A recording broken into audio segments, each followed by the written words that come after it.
So welcome everybody to today's class. My name is Chef Heather Nace. I am the Director of Operations for the Goldring Center for Culinary Medicine. And we have my co-host for today's class, Chef Amber Dyer. She is going to be handling all of our chat box questions. She's handling our recording, and she's going to be monitoring everything because I have a lot to cook today. So she's going to take that duty off my plate. Today's lesson is all about meal prepping. It's definitely something where we can sort of set ourselves up for success through the week if we do a little prep on the weekend. Today, I'm doing a lot in one day, and I just want to let you know that I designed this class to be very flexible. So, you know, if you would like to do some of these things in advance, you can. And as we work through each recipe, I'll sort of be explaining, you know, things that you can do in advance partially or fully to, you know, work with your schedule and your life. So is anybody cooking along with me this morning by chance? Hi, Shanna. Hey, how are you? Me and my mom. Good. All right. So right off the bat, I would just say definitely get your oven heated to 400 if you are making those pork recipes.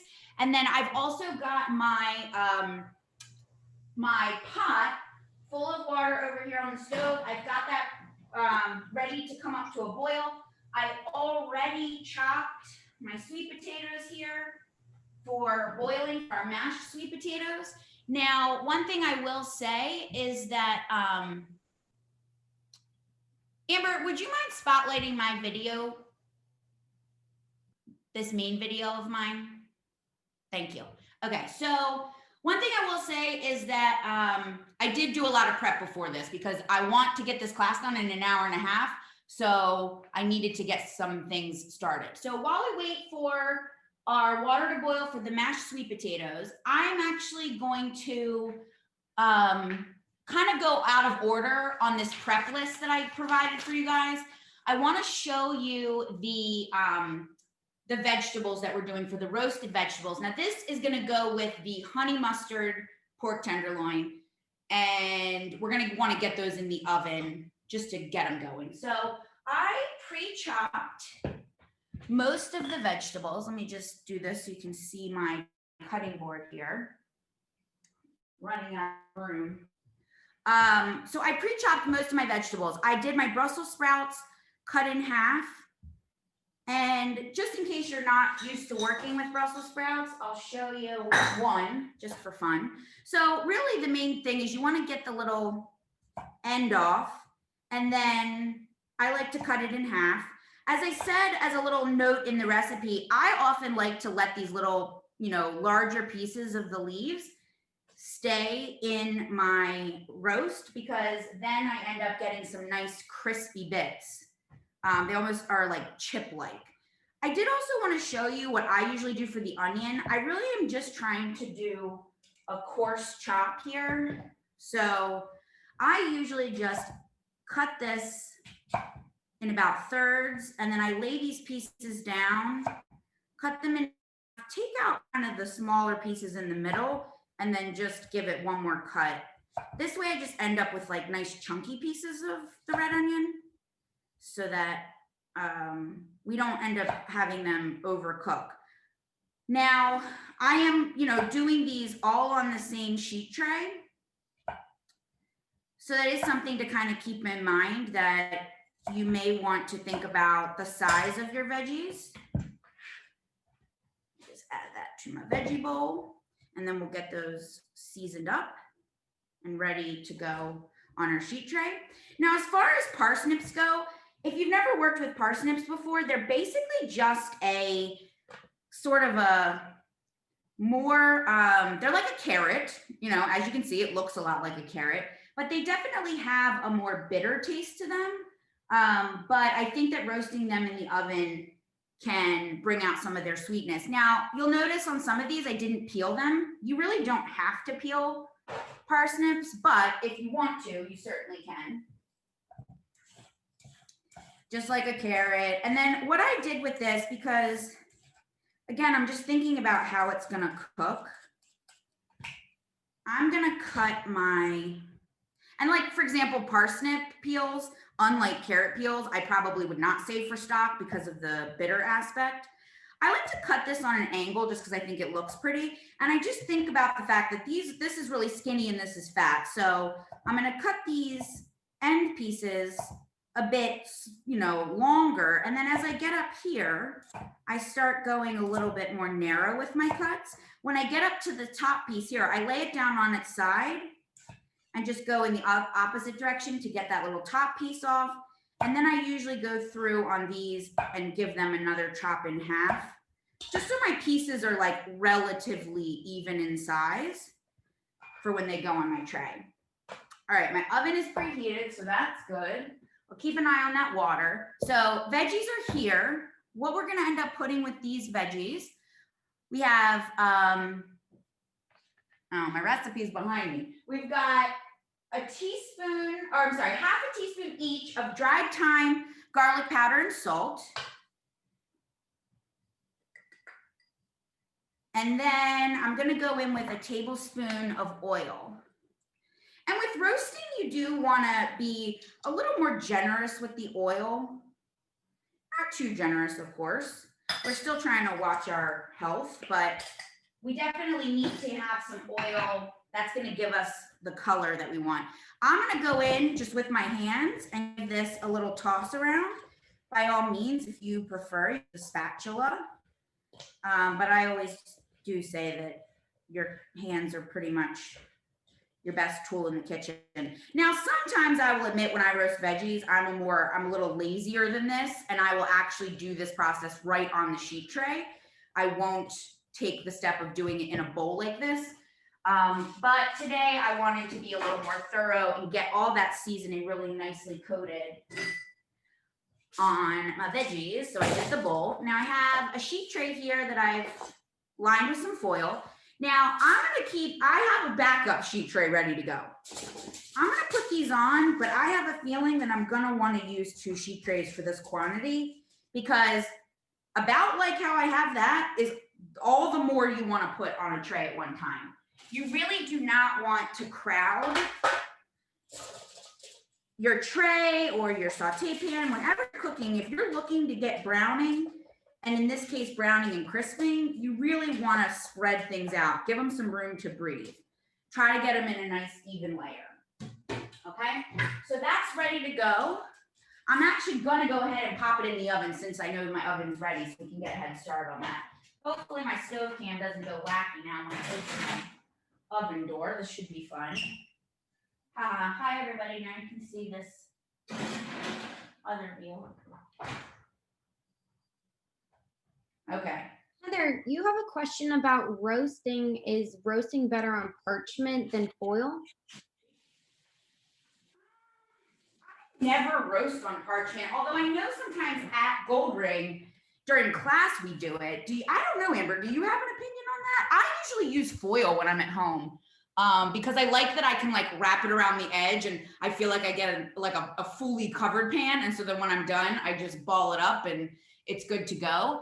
I think sometimes you have to be careful with parchment because it can burn if you're doing too high of a temperature. What do you think, Amber? Do you think it works better, worse, different? I exclusively use parchment only, just because I like that it gets it doesn't get stuck to the pan, so I don't have to scrape the foil to remove everything. And I do think it works pretty well. I hate when you go to like lift something off foil and it sticks and the foil rips. Yeah, that is a very good point. I have parchment. I just tend to use it more for things like baking. But maybe I'll make it a switch. Okay, so the next thing I want us to do is make our sauces for the pork. So we have 2 different pork tenderloin sauces today, and that's because when you buy pork tenderloin in the grocery store in this nice little package like this, you're gonna see that it's actually 2 pieces in here. So our thought was, well, I've got 2 pieces of pork.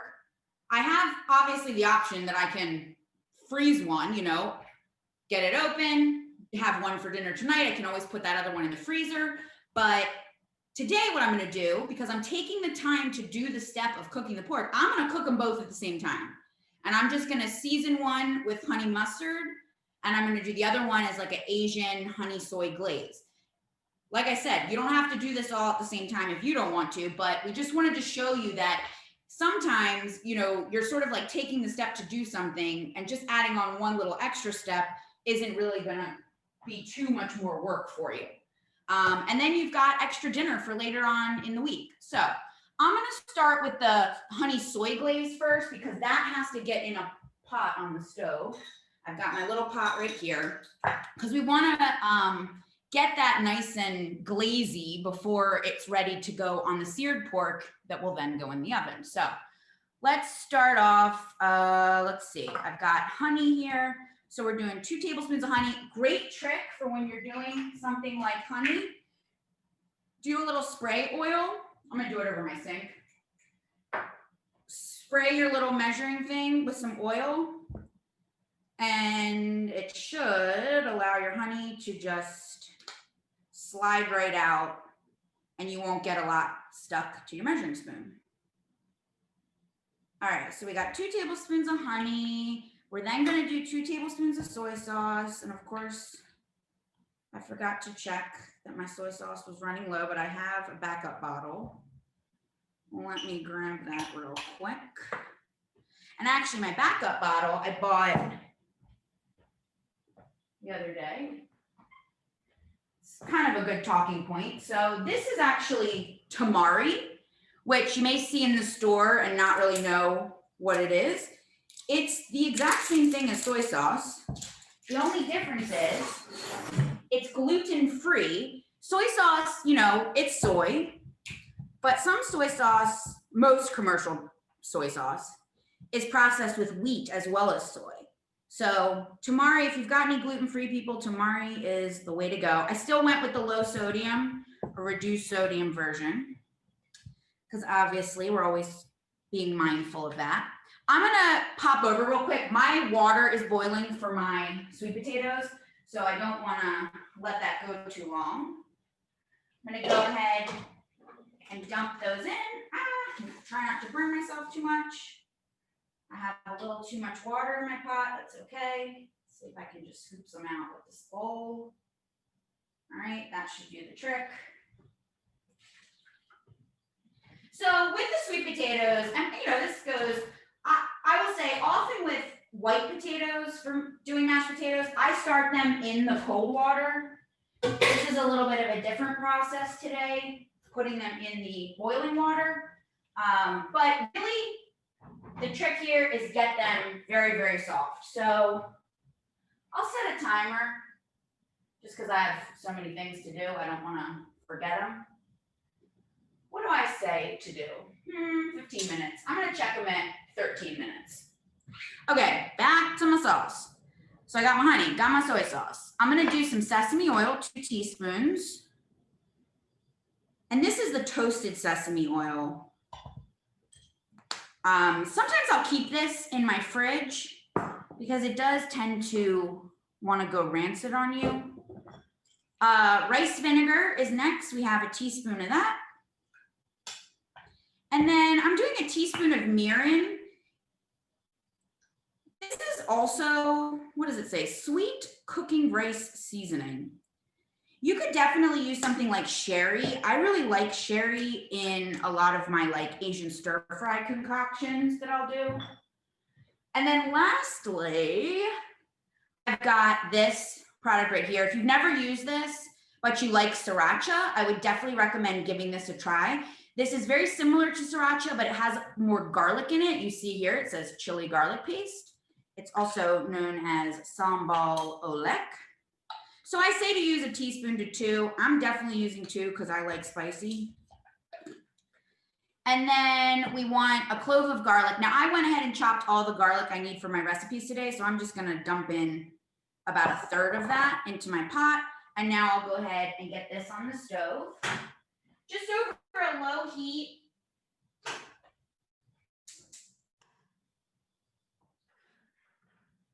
I can smell my veggies. I might just take a peek at them. They look all right, but I can smell they're definitely doing their thing. All right, so the next thing we need to do is get our sauce together for the honey mustard preparation. So for this one, I have some dried thyme already in my bowl here. It's a teaspoon of dried thyme. I'm gonna use honey again. I need a teaspoon of that. I need to actually, oh my gosh, my house is getting all steamy. Woo, all right. Got the door open now, get some fresh air in. Luckily, it's getting kind of warm here again in New Orleans, which I am not mad about. All right, so this time I'm a teaspoon, just a teaspoon of honey. We do need to chop a shallot, which I did save that to do because I wanted to show you in case you've never worked with shallot. I just wanted to show you that it's basically the same thing as doing an onion, just a little smaller. We have a teaspoon of Dijon and a tablespoon of apple cider vinegar. And then we have salt and pepper. Now we obviously didn't put salt and pepper in that other one because we use soy sauce. We don't need salt and pepper in that case. So let's see, I've got my little salt guy here. I'm just gonna crack in the pepper. I think I forgot to crack pepper on my veggies. I can always add some when I go to toss them around. It'll be fine. 1/4 teaspoon of salt. And I use kosher salt always for cooking. I do have a little container next to my stove. This is like some flaky, kind of like sea salt, if you ever want to use that a little bit for finishing, but you know, you got to be mindful. All right, I've got everything in except the shallot. I'm going to go ahead and give that a little whisk. Whisk, whisk, whisk. And now let's do our shallot.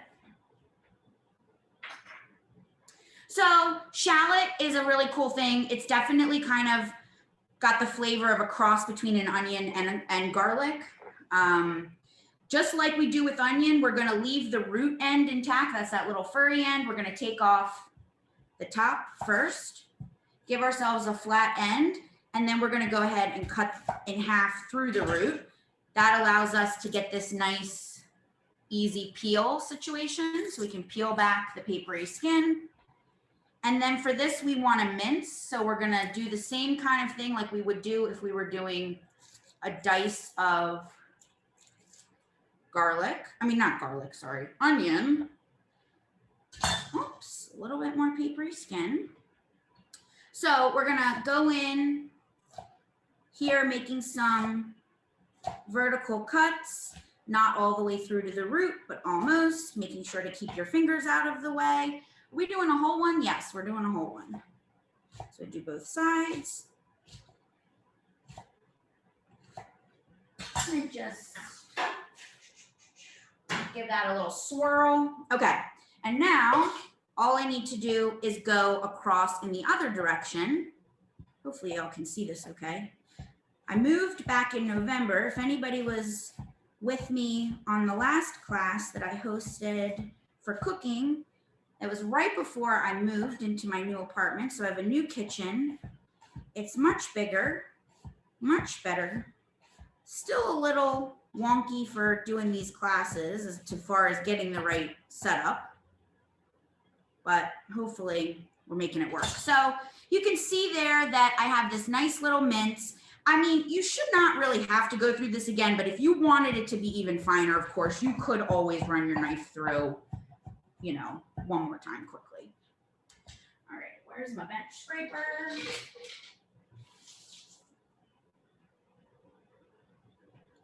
All right, so I'm gonna go ahead and add this to my bowl. And I don't have a lot of liquid here. You'll see I have, you know, it's gonna end up being kind of pasty, this concoction. And we're basically just gonna rub that all over the pork after we give it a sear. It's kind of interesting, this recipe. And this is one of our old standards, like our classics from Gold Ring, from our community classes. We do this one in our community class series, and it's very popular because it's a little bit different. but it's really fun and delicious and easy. Okay, pork is gonna be next, but let me check on this other sauce. Hopefully you can see maybe in my stove cam, if you can see that view. It's coming together. I can definitely, oh good, she's doing the double spotlight. Woohoo, Amber, killing it. It's the, All like right, my favorite new trick. I love it. I know, I don't know if that didn't exist the whole time we've been doing these classes or if it's just that we didn't discover it right away, but I agree. It's been a great, wonderful discovery. All right, so you'll notice I'm gonna do my pork on this plastic board because I really don't wanna get pork juice on my fancy wooden board. I am gonna open this behind me in the sink though, because I don't want, it's gonna be very juicy. So I'm gonna cut the package open. And actually what I'll do is I'll bring this over here. I wanna just mention this because it's something that comes up often in our classes. People will say with, you know, any meat, but pork, chicken, they'll say, should I rinse it? And the answer is no, you definitely should not be rinsing your meat in the sink. What you do want to do is what I just did there, which is to give it a pat dry with some paper towel. You definitely don't want to rinse. It's not necessary. And at the end of the day, all it ends up doing is filling your sink with bacteria. So pork tenderloin is a very lean cut of meat, right? And it honestly really doesn't need much trimming, but you'll see that both of these pieces here have this area here that we call the silver skin. And hopefully you can, I mean, I think you can kind of tell, it has that kind of silvery white look to it. So we want to get that off because it's a tendon that is very tough and not very palatable. So the best trick for doing this, I'm going to move this guy here. I like to work in this, I'm going to try to do like this so you can see. I like to work in this direction because I'm right-handed. So what I'm going to do is I'm going to take the tip of the blade of my knife and sort of poke it in here, just trying to get underneath the silver skin piece. And then I just slide my knife that way and hopefully I've gotten just the right bit off. And then I can take my knife in the opposite direction and just sort of wiggle it and pull that piece off. Basically then I just go in and I repeat this process. And you know, you might get a little bit of the meat when you do this. It's okay. The more you do it, the better you'll get and the less you'll take the meat away. You paid for the meat, right? You don't want to take too much. You don't want to lose too much. But this silver skin business is very, very tough and chewy. It's not very delicious. So we definitely want to get as much of it off as we can. Now, if you like, I have also been known to do this process with a paring knife. If you feel like that gives you a little bit more control, you can definitely do that. I'm actually going to leave this little bit of fat on. Let me give it just a little tiny trim.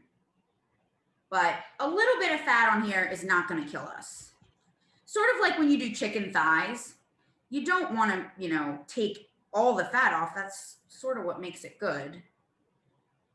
All right, so let me turn him this way. And again, this is another thing, like if you're going to buy the pork tenderloin and maybe you're only going to cook one of them right away, you're going to freeze the other one, go ahead and take the silver skin off the second one before you freeze it. Then when you go to make your second one, you'll be a step ahead of the game, right? I would freeze this. I definitely, for freezing meats, I like to wrap it in plastic wrap first and then put it in a freezer safe, like Ziploc bag. And definitely make sure you label and date anything you put in the freezer, you know? You don't want to find it months later and not be able to remember when you put it in there. Generally speaking, most stuff lasts, you know, about 3 months in the freezer. All right, I'm gonna give my hands a quick wash and check on my stuff on the stove. I do have a colander in my sink ready to go, waiting for my potatoes to be done. So let's see, this glaze is glazy. I'm gonna turn that off.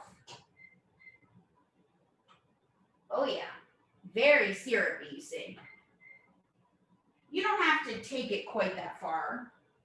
I'm gonna just put that off to the side. Let's actually check on these sweet potatoes. Now, you can use a fork to stab these. Sometimes I just go in with a paring knife. And I can see, that guy doesn't look so good. Get him out of there. Ah!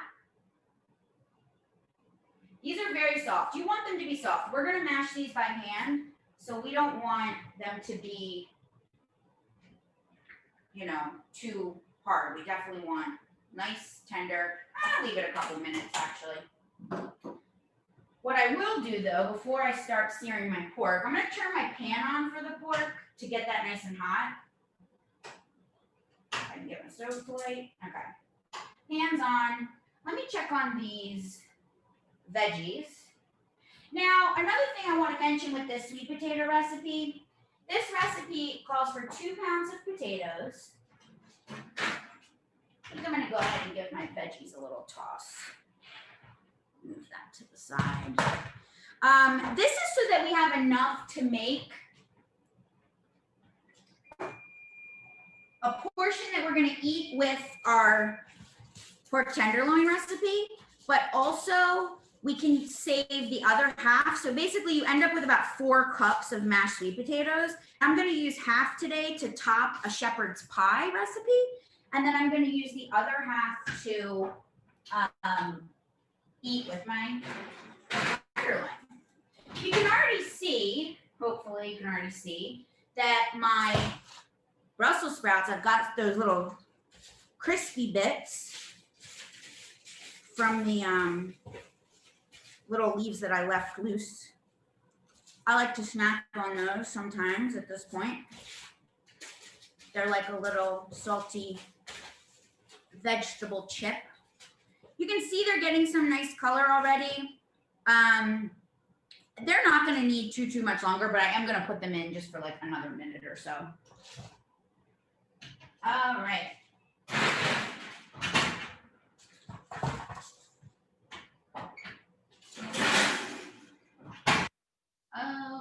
Okay, so I'm going to go ahead and drain my sweet potatoes so we can get those mashed up. And I really, you might be thinking, well, you turned that pan on for your pork a long time ago, but I really do want to make sure that it's very, very hot before I put the pork in. Oh, it would help if I turn my burn off. All right, I like to do my potatoes right back in the pot. I'll do it over here. So I'm gonna add my drained sweet potatoes. I like to go in first with my butter. We're only using 2 tablespoons of butter for all of this potato. This is very different. I know I've got a lot of family members on this class today. I think they can attest to the fact that my Thanksgiving mashed potatoes have a lot more butter usually. This is yogurt. Kind of an interesting thing to put in potatoes, but it's honestly what makes this recipe so special because it really gives them this nice tangy flavor. Now I let this yogurt sit out while I was getting ready today because I really didn't want it to be cold. We're doing a half a teaspoon of salt, so I'm just gonna do a 1/4 teaspoon twice. I'm gonna crack in some pepper.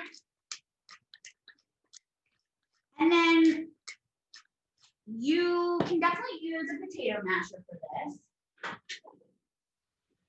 I was actually talking to Amber about this the other day. I don't have a potato masher. I stole this one from work, so we can definitely do this. The last time I made these, I actually used this tool right here and it worked just fine. Let's see if it'll work today. The holes let the potatoes just kind of go through. Yeah, it's very soft. So it is actually working. Although I will say, I think I am going to use the potato masher because my arm kind of hurts. I won't have to put as much effort into it.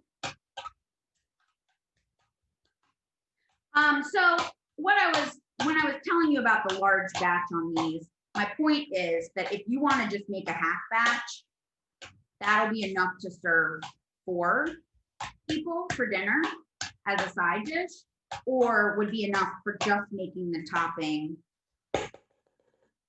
on the shepherd's pie if you want to do that. This is a 1/4 cup of milk. I'm gonna go ahead and add it all. I think it's gonna need it. You can certainly add it incrementally if you feel like it's not gonna need the whole thing. All right. So you can see, looking good, nice and creamy.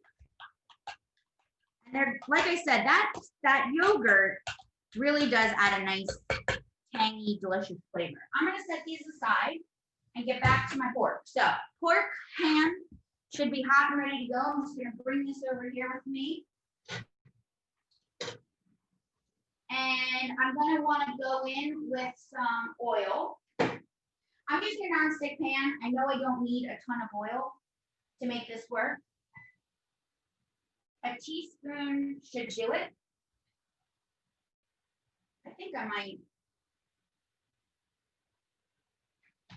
I think we said a teaspoon. Give that a little swirl to coat. And then I'm just going to get these in the pan.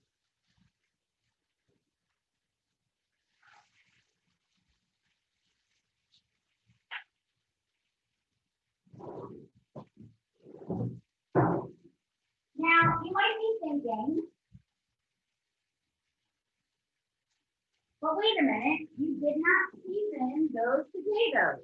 I mean, those pork tenderloins. And that's okay. I didn't season them on purpose. I had a little spill here. I don't want to fall. Give myself a little foot mop.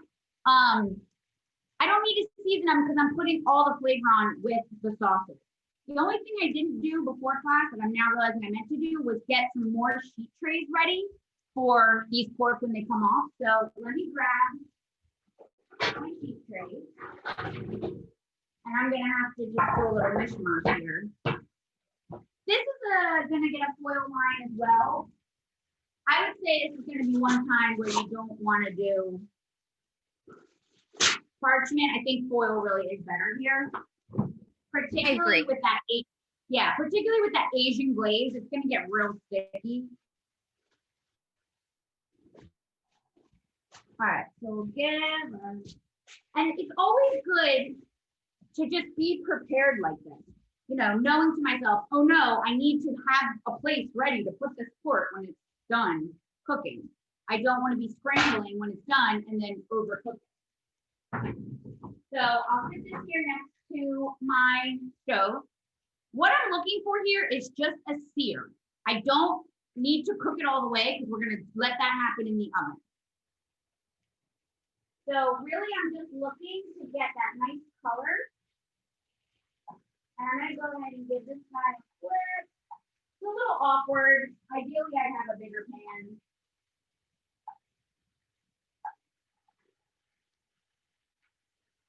But we're really just looking to get some nice color all over the outside of our. You know what I just realized? I just looked at my sauce here, my honey mustard, and I was like, this looks really watery. It's because I was supposed to use a tablespoon of mustard and I only used a teaspoon. So I'm just gonna squeeze some more in. Okay, that looks much more what it's supposed to look like. Nice and chunky, but kind of pasty. All right, so that'll be ready to go. Let's get those veggies out.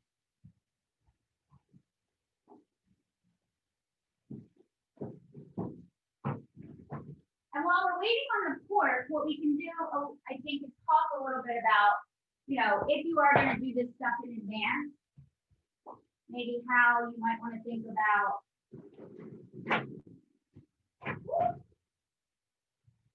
saving it and packaging it up for future eating fun. So lot of these glass containers with lids. Some of these are Pyrex brand. Some of them are Anchor brand.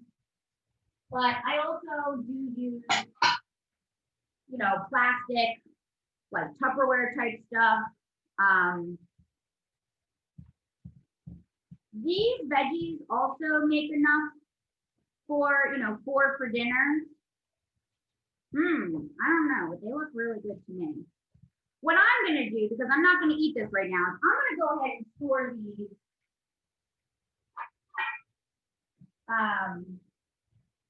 in some containers. Now, some of my containers are already in use, so this is not ideal, but I'm probably gonna split these up between 2. You could also, if you wanna do this more like traditional meal prep style, you could definitely use a container that will fit enough so that you can plate a little of your potatoes, a little of your veggies, and then your portion of pork as well. I'm running out of counter space here, guys. It's okay. Let's check this pork. See, I think it'll probably need another turn. Oh yeah, looking good.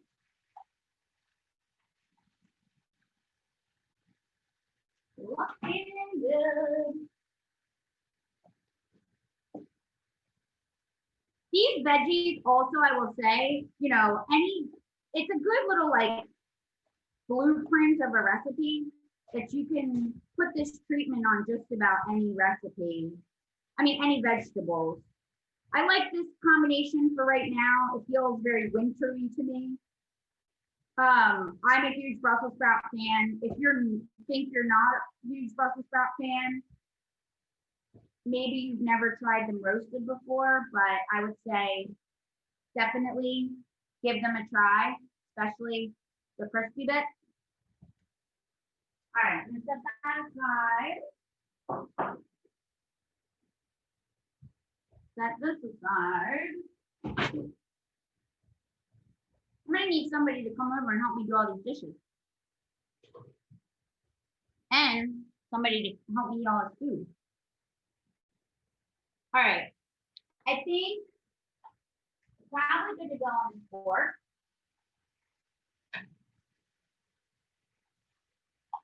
So I'm gonna place 1 tenderloin on each one of these trays.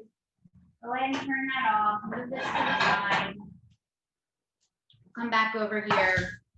We'll do our 2 glazes and then we'll get them in the oven. How are we doing on time, Amber?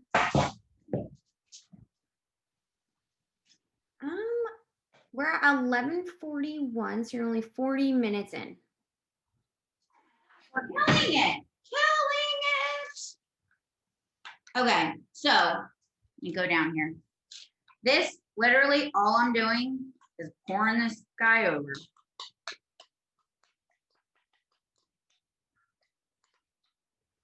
Making sure, like the stuff that falls over, I just kind of spoon them back up there. Make sure that all the little bits are covered. Yeah. Oh, Heather, Jean offers to come over and assist you. I'm sure if you pay her in some food, she'll help with the dishes. All right, sounds like a plan, Jean. Okay, that one's ready to go. Let's get my soy glaze. All right, I'm gonna be honest. My soy glaze got a little too glazy. I'm gonna try to save it. I'm gonna put a little bit of water in it. Oh my God, my right arm just does not want to cooperate. And then I'm gonna put it back on the stove and try to loosen it up a little bit. And then I'm gonna get a spatula so that I can scrape as much of this out of here as I can. Because the thing is, it's gonna go in the oven more and it's gonna like get even glazier, so we don't want it to be too thick. All right, that looks pretty good. And again, I just want to get this all the goodies. Make sure you get some of those garlic pieces stuck to the, you want them on the top. I gotta say, this smells really good. All right. looking good. Let's get these in the oven. Just gonna leave the oven open. Now you can see my ceiling. Maybe. I'm actually gonna try to put these on the same rack in my oven side by side. I don't have to flip them around as much. I'm gonna move on next to our shepherd's pie, but I also at the same time want to talk a little bit about the stew. So I did not cook the stew live today because I cooked a big pot of it in advance the other day. And I wanted to show how you can freeze it in advance. So let me grab out of my freezer. I went ahead and freeze it in, this is actually only half of what the recipe made.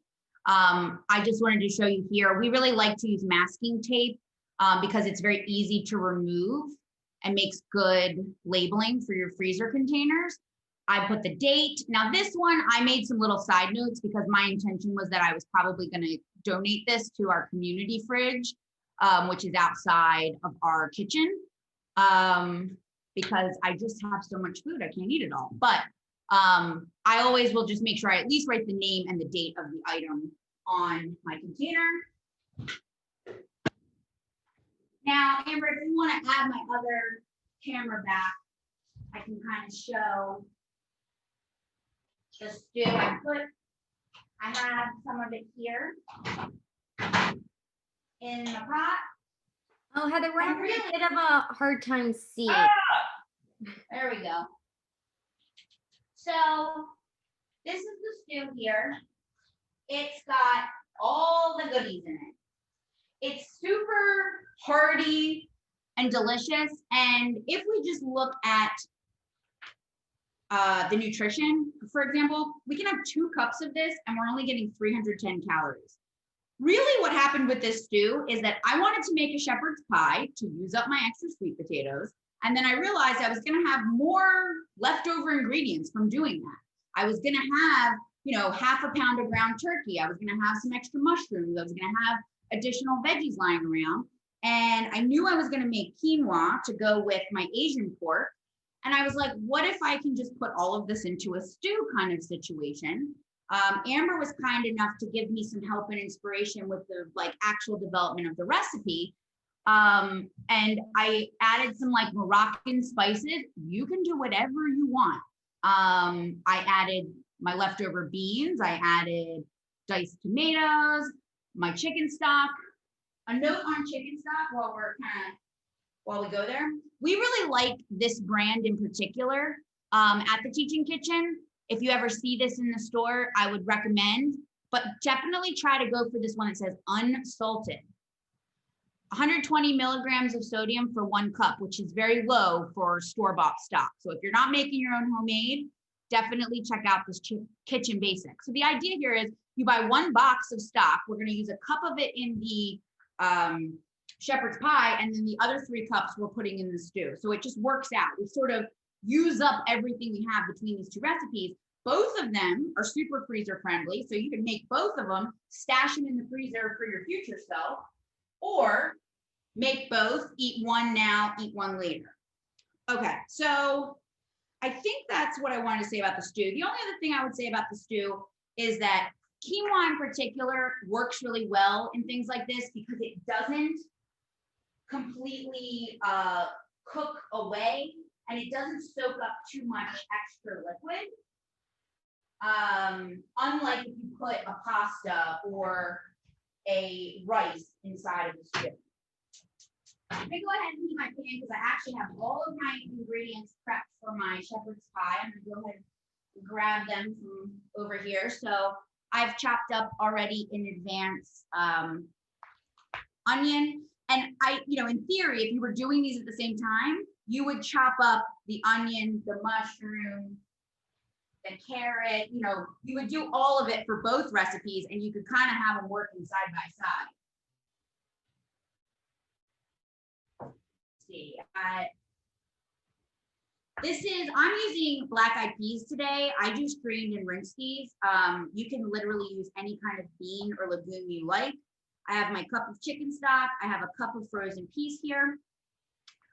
One of the things that is nice about something like a shepherd's pie also is that we can make it really customizable. So once my pan heats, the first thing I'm gonna do is get my veggies cooking. This, if you've ever been to a Gold Ring class, this may seem like a familiar concept in that I'm using only a half a pound of my ground turkey and I'm beefing it up, so to speak, with the beans and the mushrooms and the veggies. You know, this is 100% what we like to teach.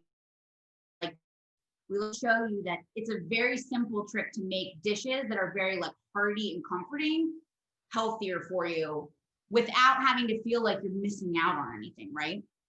All right, so let's see here. We need a teaspoon of oil for this one. Got all my measuring spoons here.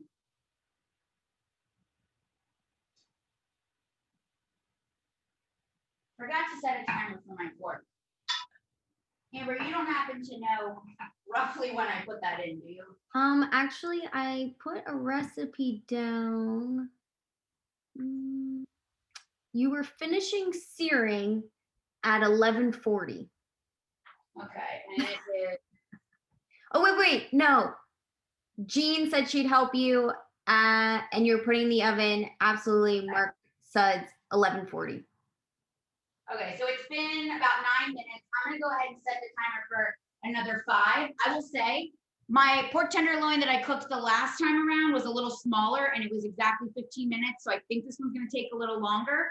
This is another good talking point, I think, that if you feel scared about cooking meats and you're never sure when they're finished, I would highly recommend investing in an instant read thermometer. This one in particular is the same model that we were so generously gifted from Johnson & Wales when Amber and I both went to culinary school there. This was part of our chef kit. I have a purple one. They also come in yellow color. You can get this on Amazon. You can get it in any kitchen store. But this thing has not let me down. I've had this for years. And once, you know, you feel confident about its calibration, I mean, I can tell it's pretty accurate because when I turn it on right now, it says 76. It's probably about 76 in here. It's kind of hot. This will help you to be a better cook and more confident when cooking meat. You know, you won't have to cut into your, you know, beautiful roast or your chops or your steaks or whatever to make sure that it's cooked the way you want. I think oftentimes chicken and pork really scare people. For pork, we want this to be cooked. The brand of the thermometer is Taylor. And actually, if you want to get real specific, it says the model is 9878E. But if you just look up Taylor Instant Read Thermometer, you'll be able to find, if not this exact one, something very close. Heather, yeah, go ahead. Can you answer a question? Because I do really love this talking point. Jay wants to know if we always drain the beans and if there's any good, any point in keeping the liquid. Is it good for anything else? Yes. So for something like this, yes, I'm going to drain the beans.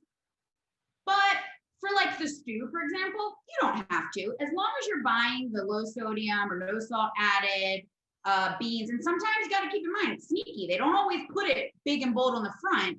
Sometimes you just need to look at the back because, you know, I don't know why they don't advertise it more, but, you know, sometimes it's not so big and bright. I'm going to go with my onions real quick. So I would say for things like soup, stews, chilies, you can generally add the, you know, the liquid, especially if you're looking for more liquid. It's not going to hurt. And if you're not particularly like overly concerned about sodium. If you are really, really concerned about sodium, I still would recommend rinsing because that liquid is basically considered a brine, and there is salt in it. And so just by giving it that little rinse, you're gonna reduce your sodium even further. Amber can talk while I get back to my sauteing about chickpea liquid in particular, which is a great thing to save because it does actually have some cool things you can do with it. It's called aquafaba is the liquid. And what's really cool about it is that it can act like eggs or egg whites in particular in a lot of recipes. So it's a great substitute for vegans. Amber, do you want to talk a little bit more about the aquafaba while I get my other veg going? Yeah, absolutely. So technically any bean liquid except for black beans, you can utilize the liquid and it will act similar to egg, but primarily chickpea liquid, aquafaba. And you can use it, we've used it in our class recently as like an egg wash to coat for our broccoli bite recipe. I really love making aquafaba meringues, which is really cool because when you're doing meringues with like egg whites, they're a lot more finicky. You have to be able to do the right humidity, and it has to be held at the right temperature. You can't shake them. They will collapse. So I really like aquafaba because it's almost foolproof. And it's a 1-to-1 ratio of the liquid to white sugar. And then you can add in if you want a little salt or you want a little vanilla or whatever it may be. And it blends up into a meringue, and you can pipe it out to make hard meringues by baking them at low heat. Can you use the water if you start from dried beans? Elaine, you could use the water if you start from dried beans. It's just going to be a little bit more watery because you're not adding salt to it. So the salt that's added, as Heather was saying, to canned products are going to be preserved usually with either salt or sugar. And that's how they're going to be able to last. Something about that brining process is why it's been so helpful. And the water, if you just are soaking them, it doesn't quite have the same effect. It would work for an egg wash, but it wouldn't be able to turn into a meringue.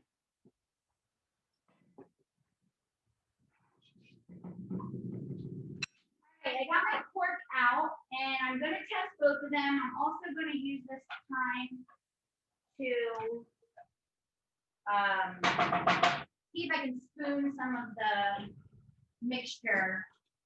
Actually, this one, the honey mustard doesn't need it, but I am going to kind of try to get some of the syrupy bit that's built up around my Asian pork and just give him another coating of that.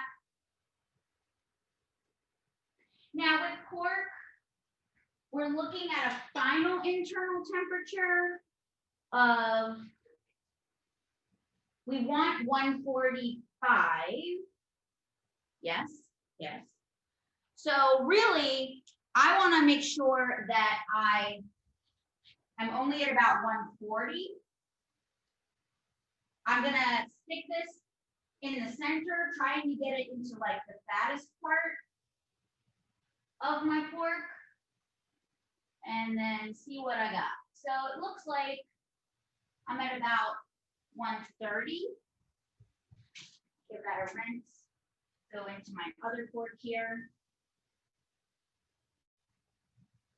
And the reason we take it out a little early is because I'm sure you've heard this before, particularly with things like steaks, you have that concept of carryover cooking. So you're going to get a little bit more cooking happening as the pork kind of rests. The juices will also redistribute. I'm gonna get in here with my mushrooms. And you notice, hopefully, the mushrooms, you'll see I didn't really go crazy. I wasn't trying to make them like all the same size. I was more concerned with just getting them really finely minced up. Just my stove cam there.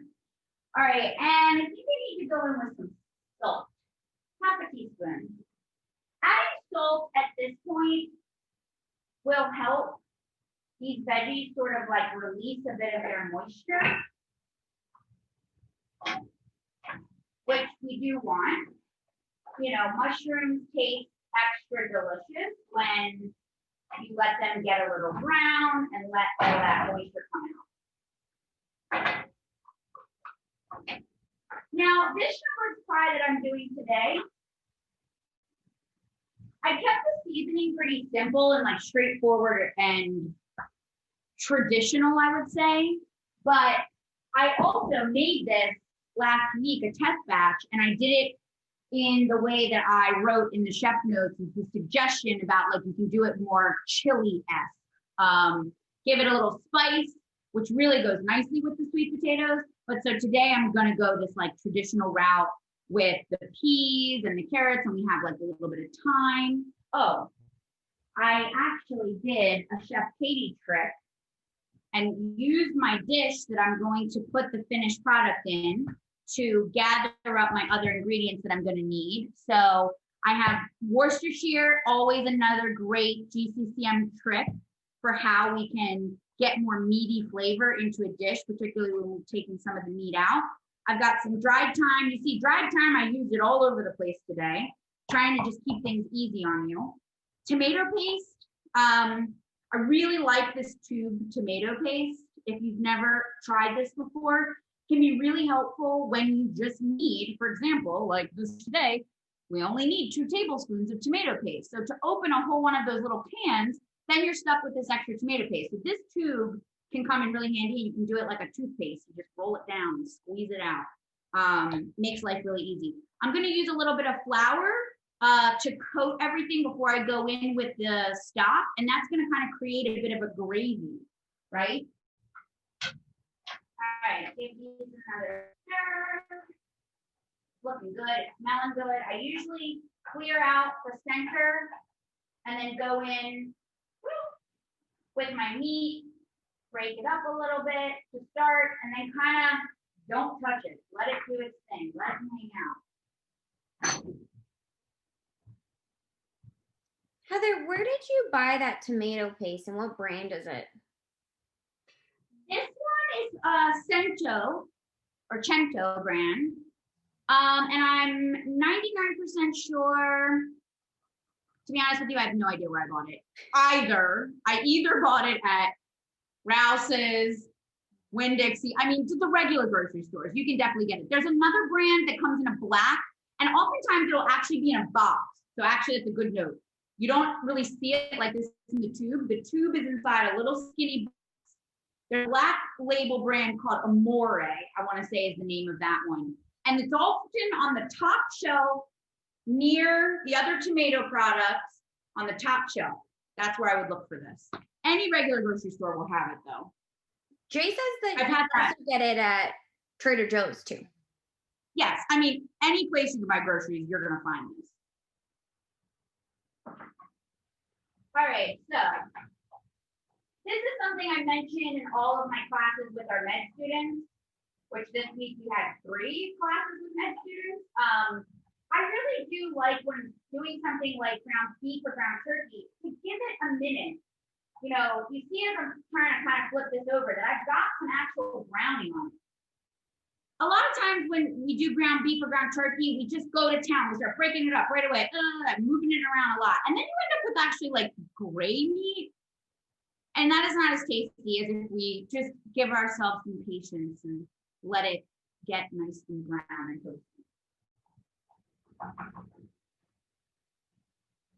But you do want to break it up. You want to make sure, especially with turkey, you know, we're not going to meat thermometer the turkey. We're going to, the ground turkey rather. You just want to look for making sure that all the pink is gone.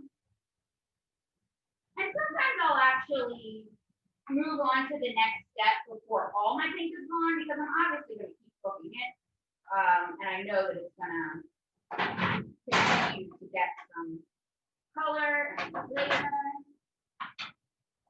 The other thing I want to do while I'm thinking about it, so that I can stick to time, I want to show you the side dishes that I am doing with my Asian pork. And this is merely a suggestion. I put a lot of you'll notice that on that honey soy glazed pork tenderloin, this is just the recipe for the tenderloin. And so what I'm doing is I'm showing you that you don't always need to make a fancy main dish and a fancy side dish and another fancy side dish. You can kind of keep it simple, especially when you've got a lot of flavor in this main dish, right? So for my eating of that, I'm gonna eat it with some quinoa that I cooked up. This was very basic. I just did a cup of quinoa, cooked it according to the package directions. I like to do it completely plain in just water because sometimes I've been known to make this very delicious breakfast quinoa where I do quinoa and I mix in some cinnamon and some diced up apples. And so I don't want to necessarily like cook me some chicken stock because I may decide later in the week that I want to go sweet with it, right? So I just do the plain water. It's fine. It's a blank canvas. Now I have this in the fridge ready to go for the week. I can use it as a base for just about anything, add it to salads for extra protein. The thing that I'm going to serve as my vegetable side dish today is cabbage. And I just wanted to show this technique because I think it's a little bit outside the box. I don't know if Amber would agree with me on that, but I'm basically just going to dry saute this and give it some charring. And this is coleslaw mix out of a bag. So I would just like to point out, there's no shame in shortcuts, right? We don't always have time to do all the fancy things. So, you know, I took my time and energy and put it towards my fancy pork. And now I'm doing this like very simple, easy side dish. So I'm just gonna do a small batch of it for today to just show you. Usually I would do it in my big nonstick. And I will say, using a nonstick there is going to be important, I think, because what I'm going for is a lot of charring. I want it to get very like blackened. I don't want it to be stuck to my pan. I'm going to add my garlic into this mixture. This is the 2 cloves, the rest of the garlic that I chopped earlier. We never like to add garlic too soon to the party because we always say, you know, it can definitely burn on me pretty easy, and the taste of burnt garlic is not very delicious. I'm not even gonna measure my tomato paste, I'm just gonna squeeze it. That looks like about a tablespoon. There's another tablespoon. And with tomato paste and something like this, I always love to let it kind of brown up a bit, get it coated on whatever I'm cooking. I don't know. I hate when I lose my stuff outside the pan. You know, a lot of times in recipes, you might see something like, it'll say something to the effect of like, you know, cook the tomato paste till it's like a brick red color. And that's really just helping to bring out more of that. Tomato paste is definitely one of those ingredients that has a lot of great umami, just like the mushrooms and the sauce that we're going to use. Speaking of which, I'm going to go in with my thyme. And you can definitely use fresh thyme here. Everything that I've used dry thyme in today, you could by all means use fresh thyme if you wanted. I was just trying to keep life simple. And I know I always have that in my fridge. I mean fridge. I don't keep my dry thyme in the fridge. I keep it in the pantry like a normal person. Okay. How much Worcestershire am I doing? I'm doing a teaspoon. No, I don't want that. Okay. Amber, do you like how I've gotten a lot better at saying Worcestershire? Yeah, a couple times this week I was like, oh, you're almost there. So close. It comes up a lot in class. All right, give that a little stir. At this point, this is when we're going to go in with the flour. If you've ever made a roux, kind of like making a roux, but not really. We're just gonna dump the what is that? A tablespoon. Dump the flour in. Now, unlike a roux, I'm not really trying to like cook this flour to any degree, but I am trying to just like get it coated on my little concoction here. I do want to cook it a little, right? Like if you've ever done roux, you know that part of the idea is that we need to cook that raw flour taste out. And depending on what type of roux you're making, you want, you know, a deeper, more complex flavor. You cook it longer. I don't need all that. I'm doing quick. So I can go right in now with my 1 cup of chicken stock. and really give it a good stir because that flour is gonna kind of mix in. And you see how thick it is already? It's got like a nice gravy kind of consistency. I'm excited for this. All right, I'm gonna add my beans, my peas. I'm only doing a cup of beans, so that's about half of a can, is what I had here. So I used about half of what I had. The other half of this would go into my Moroccan stew if I was making it again. I'll figure out something else to do with the extras on that. Go in with your peas. Peas are super classic, I think, in shepherd's pie. I know my mom is here. I didn't really say hi to my family yet. Sorry, guys. Hi. Peas and mashed potatoes is definitely something I grew up with. So I always love anything with peas and mashed potatoes. So I definitely would recommend doing the peas in this. All right, what do we got now? We're going to do some black pepper to taste. Where's my pepper? Here it is. So a couple peppers. I added in this fun little extra. Oh, I gotta check my fork. All right, let me turn this down. Let me check my fork, and then I'm gonna tell you about my fun extra.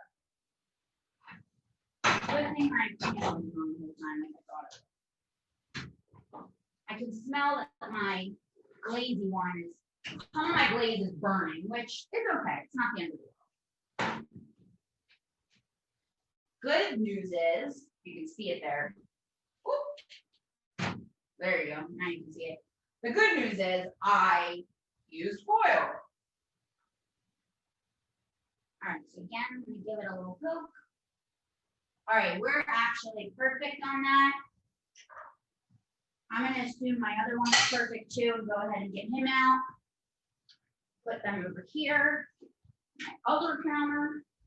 All right, so, and really, if we are looking for carryover cooking in particular, I would definitely recommend leaving it on the pan for that resting period.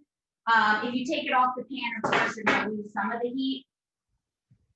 If you leave it on, you'll get some more carryover. I wonder what happened to all my little, here we go, my little hot pad things. Trivets, I think is what they're really called. All right, so I'll get back to that at the end and show you how we plate that up, just so you can see the finished product.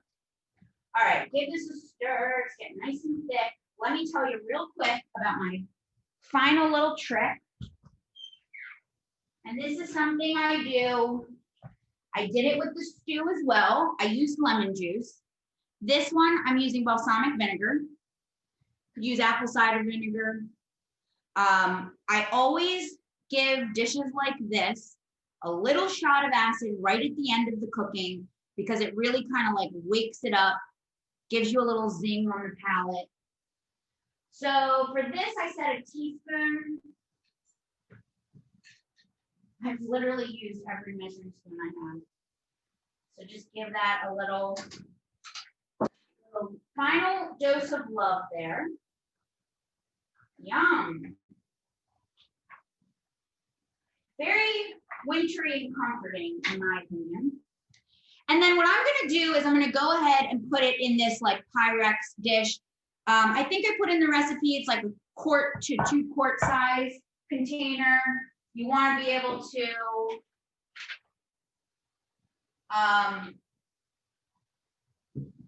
you wanna be able to fit your mix with your sweet on top. Now, I'm not gonna do this step right now, but one way that you have of finishing this dish right on the spot to eat it is to do our hot meat and veggie mixture. Ooh.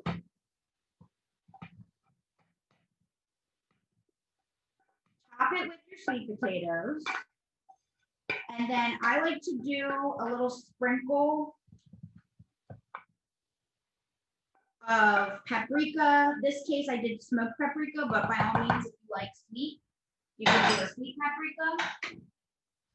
And then you can put it under the broiler, especially if your sweet potatoes are still pretty hot because you made them today. If you're doing this for free freezer. And so my point there, sorry, I'm not getting to my point. My point there is that if you're doing this broiler thing, you need to make sure that your pan is broiler safe, right?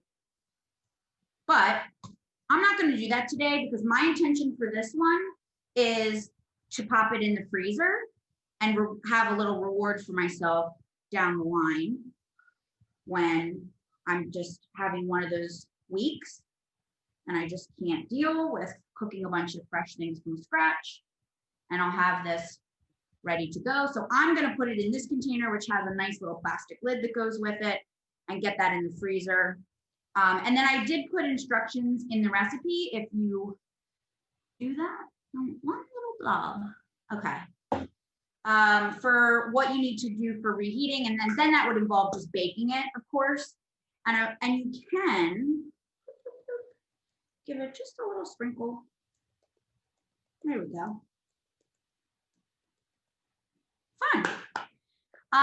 Of course, after you do that baking thing, you can still go back in and broil to get a nice crispy coating on the top. But there you have it. That is the sweet potato shepherd's pie. That smells good with that smoked paprika. All right, I'm gonna set this aside so that I can get back to showing you a few more things. How am I doing on time now, Amber? Is 12:14. Great on time. All right, I'm gonna put this pan on high. That's gonna be for my cabbage. Do we have any other questions? Does anybody have any thoughts, concerns, comments before I move along too much? We've been having a whole conversation in the thread about dried Worcestershire and the pros / cons over liquid Worcestershire. Wait a minute. I've never even heard of such a thing. Dried Worcestershire? Is it like a powder? It is. It's a powder. It is Deborah's favorite thing in the kitchen. Wow, Deborah, good tip. Where do you buy it? Fill me in on this conversation. Okay, I'm scrolling back. So Deborah buys hers on Amazon.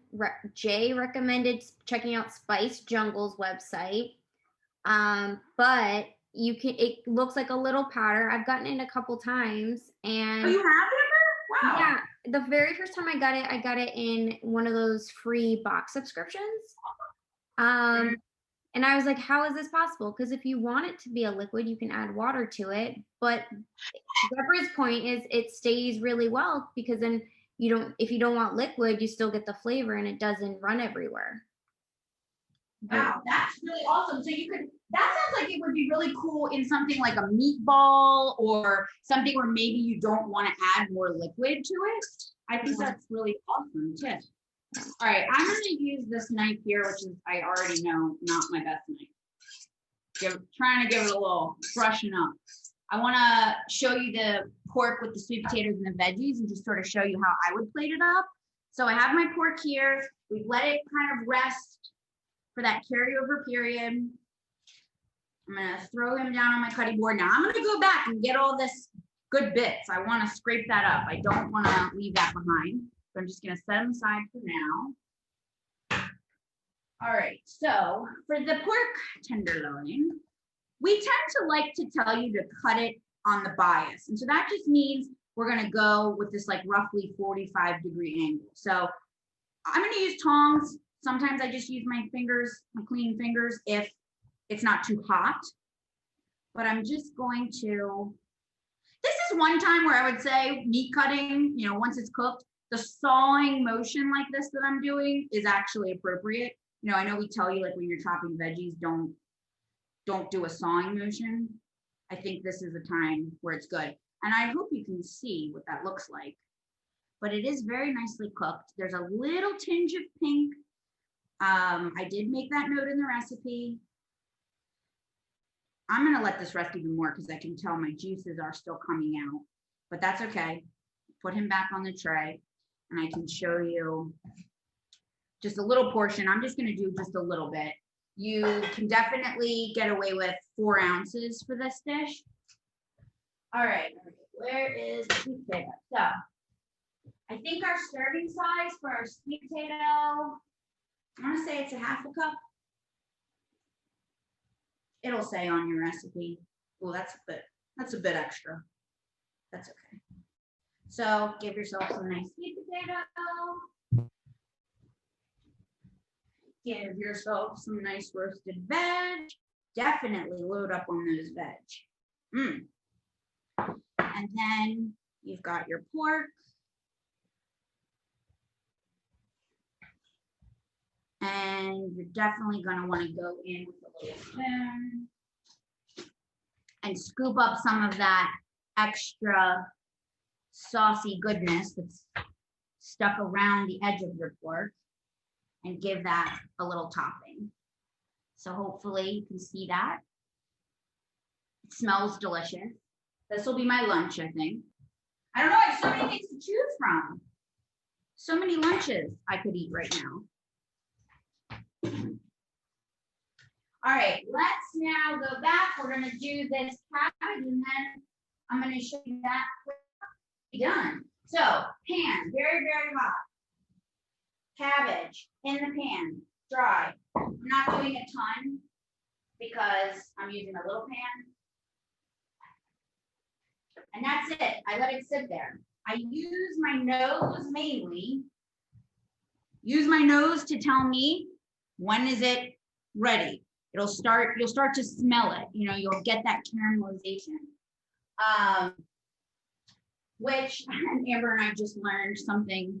We had our minds blown this week about the difference between caramelization and Maillard browning, which we learned in school that Maillard browning was really strictly for protein items, and that caramelization refers to things that have sugar in them, which include vegetables, you know, something like onions. It would be appropriate to say it's caramelized onions. But we learned today by doing some investigative, not today, we learned it earlier this week, some investigative research that actually Maillard browning refers to the caramelization of starches and protein. So technically, every food has this Maillard browning reaction because every food has a little bit of everything in it, right? So even though we consider some things carbohydrate foods or starch foods or, you know, vegetables or proteins, it all has a little bit of everything in there. So we refreshed our food science knowledge, I guess you could say, this week.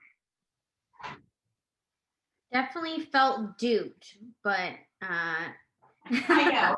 We were sort of like, wait a minute, what? This like completely goes against everything we ever thought. convinced life was a lie there for a minute. But hopefully you can see on this cabbage, like I'm getting some nice chard bits. I don't know where I like thought of doing this. I feel like it's kind of a weird idea, but I really like it. I think it just gives it a nice flavor. It's super easy and simple. So let me actually show you this. I'm gonna use a bowl for this. Actually, let me use one of my shallow bowls because I think you'll be able to see it better. Now, this bowl can get me in trouble because it's so big that sometimes I'll fill it up and be like, it's too much. So I'm gonna try to make it look nice at a restaurant. We're gonna go do an appropriate portion size. So with quinoa, I would say half a cup, you know, any of your grains and starchy side dishes, a half a cup is probably a little more than a half a cup. When I'm in my med student classes, I tell my med students that they really should get in the practice of measuring things a little bit more, especially like when they're plating up, measuring the actual appropriate serving size. I think it helps us, you know, to then future visualize. The next time we go to eat it, we don't need to measure it every time. But once you do it a couple times, you're like, all right, that's what a half a cup looks like. I feel good about that. I know, you know, that I can do that. All right, I'm gonna let that go for just another minute while I get this other pork guy.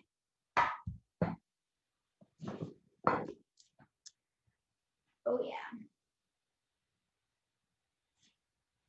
Now, I will say too, if you were gonna cook both of these in advance and save some for later in the week, you could also, honestly, the one that you're not gonna eat right now, you could undercook it a bit because you're gonna need to reheat it and you don't wanna overcook it. my intention with all this food, because as everyone knows, I live alone. I'm going to share this with people. So I'm not overly concerned. All right, let me get him back on there. Clean this up a little bit. I think my cabbage is good to go. It's nice and crispy. One more way. Not a paper towels. All right. So I've got my pork, I've got my quinoa. And actually, I'm going to do this so I can try to plate it up kind of cute like. Turn my stove off.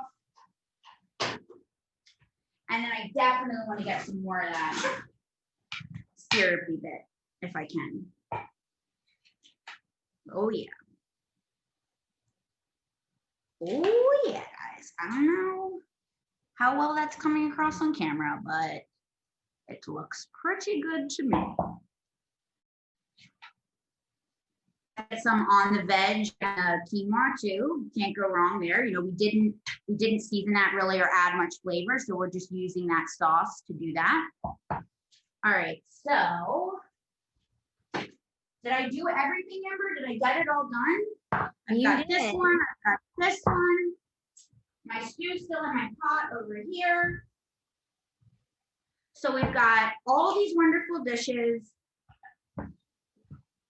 And honestly, I mean, I'm a pretty fast chopper.